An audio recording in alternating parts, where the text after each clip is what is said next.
Complain পাইছিলোঁ যে আমাৰ ভকত গাঁৱৰ 571 আৰু 572 নাগৰ পুখুৰী আৰু পুখুৰী পাৰ সংৰক্ষিত মাটিত দুটা পৰিয়ালে বেদখল কৰি আছিলে।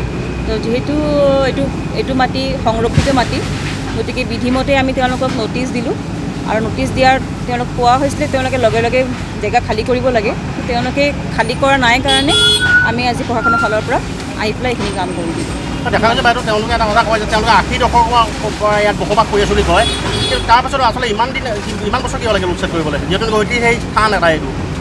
সেইটোৰ কথাটো মই এতিয়া ক'ব নোৱাৰিম। মই জনামতে তেওঁলোকক আগতেও ন'টিছ গৈছিলে, তেওঁলোকে কিবা কাৰণে হয়তো উঠিব পৰা নাই বা যিয়েই হৈছে, যি হওক আজি কৰা হ'ল, পুৰণা কামখিনি এতিয়া কৰি দিয়া হ'ল। সেইটোৱে। Thank U.